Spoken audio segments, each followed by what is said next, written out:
So, I created this whole little booklet called Liberation Through Limitation, and then Hmm. what you've done with me, and then the offshoot, which is the Unfuck Your Mind. And Hmm. what I've been really working with my mind. And it's really a phenomenal experience I'm having. Um, because basically the mind is like a 2-year-old. I don't know if you've been around 2-year-olds, but they're like, they want to help, right? They want to do the dishes, they want to clean the house, they want to drive the car, they want to do all the things, but they don't have the skills and they haven't been educated in how to help. And so I think of the mind like that, like it wants to help, but nobody's ever taught it.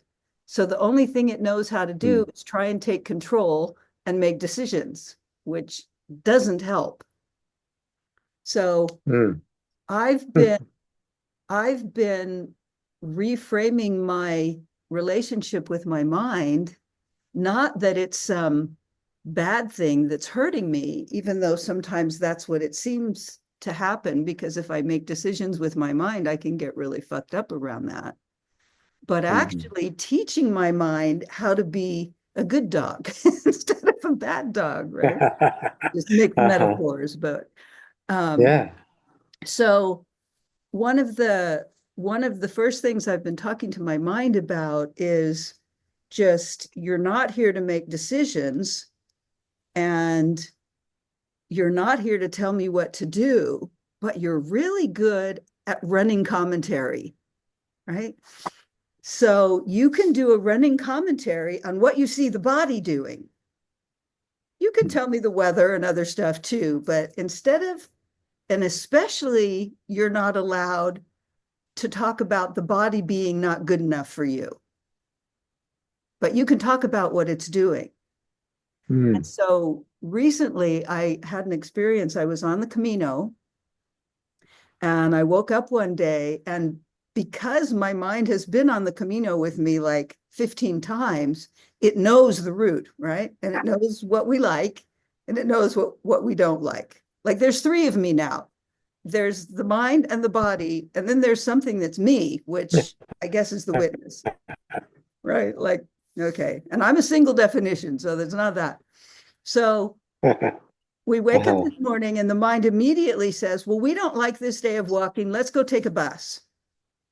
And I say, well, let's see what the body does. Grumble, grumble, grumble. My mind grumbles. So then we go out the door, Mm. and my mind, we need to go to the bus stop. We need to go to the bus stop. Let's go to the bus station, actually, in Lyon. And the day wasn't, it isn't a nice day to walk. It's like the very, very first part of it, like the first half hour is gorgeous. It's through the old town and you see all this beautiful Mm. architecture and the ancient stuff, and it feels really good. And then it's just like this long stretch of, like automotive stores and shit, like that whole kind of thing is not fun. It's not a Right. nice walk. Right. And then the second part has Mm. a little bit of nice stuff, but then it's just kind of this dirt track that's right next to the highway. So it's not a great day's walk. And my mind didn't want to do it because she gets really bored, right? Um, so she's trying to get us to go to the train to Yeah. the station.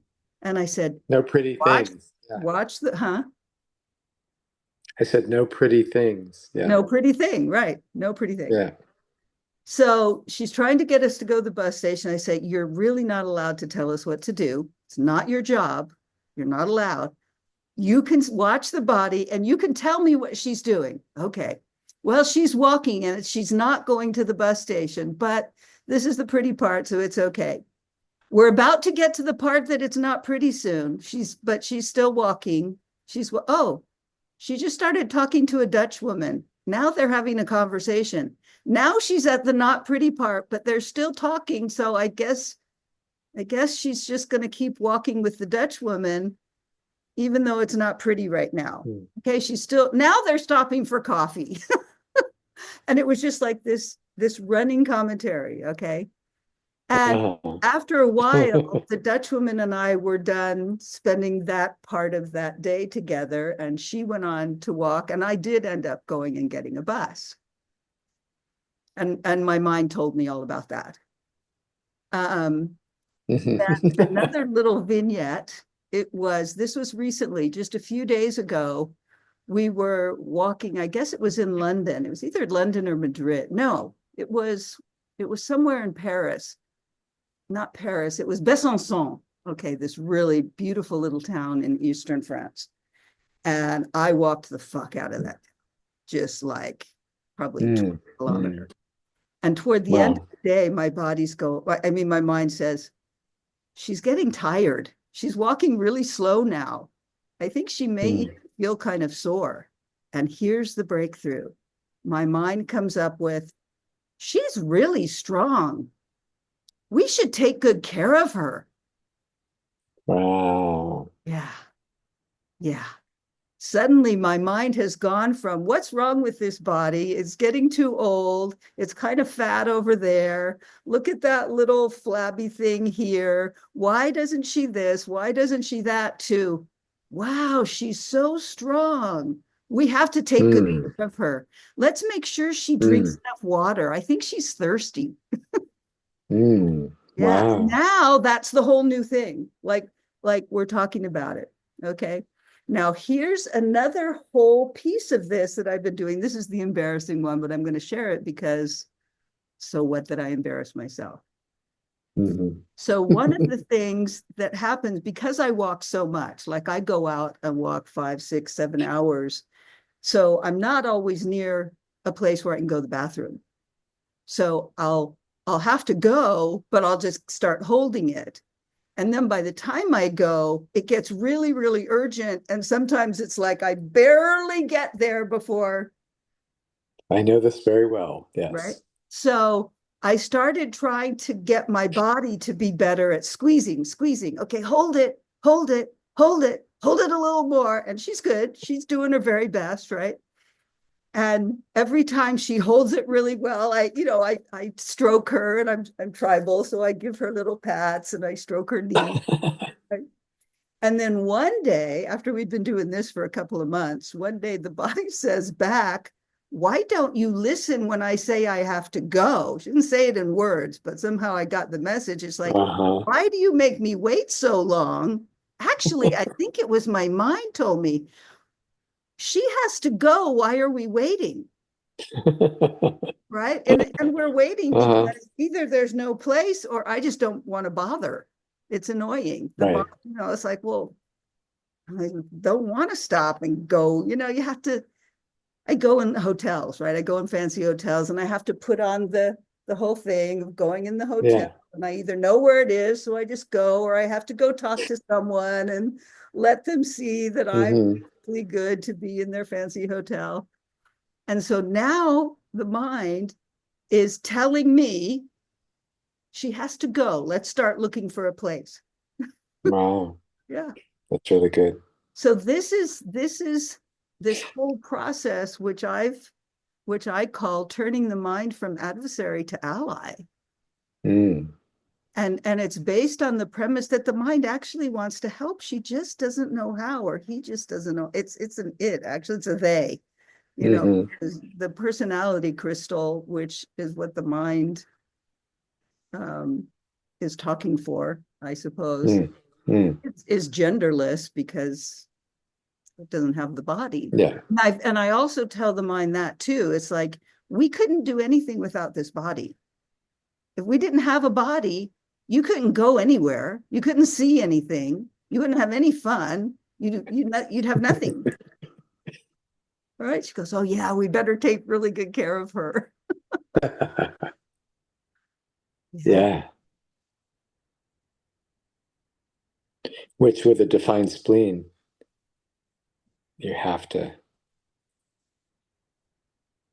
listen to that Right. because otherwise that defined spleen is, oh, you're okay. It's fine. You can get Right. there. You It's not feel a big good. deal. Yeah. Right? You feel fine. Yeah, you feel fine. You And so can, you got a that really strong takes, bladder. Mhm. You can hold on for another 2 hours.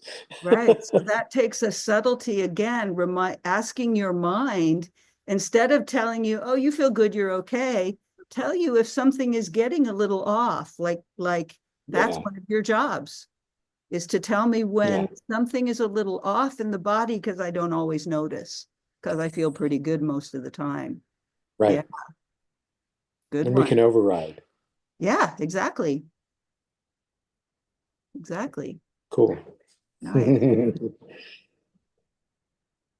Okay. I'm gonna, Yeah, I did this yesterday on the road. what'd you We were do? driving and I had to pee and I was driving Who was? and there was several rest stops. And I was Uh-huh. like, well, I don't really have to go yet. That bad. So weird. Like, why would I do Right. that? It has to And be then urgent before I will stop my and forward then it's getting momentum. urgent, and I'm like, there's no rest stops, there's no gas stations, there's no anything. I was just like, and I'm like squeezing, driving the car, with two passengers. And I just did that exact thing. And I'm like, why didn't I just go the first time and relieve, not have to experience this intense urgency? Right. And I barely made it to I'm like ready to like leak all over my clothes. Right.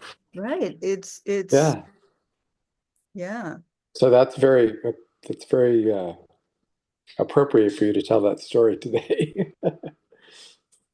Yeah. Nice. So, um, here, I'm gonna stop the video and then I'll make this into a little video so that people can start seeing, what is the best way to deal with their mind, you know. Yeah, cool. And I Yeah, it's like that, simple. like going into because the mind runs to the open centers,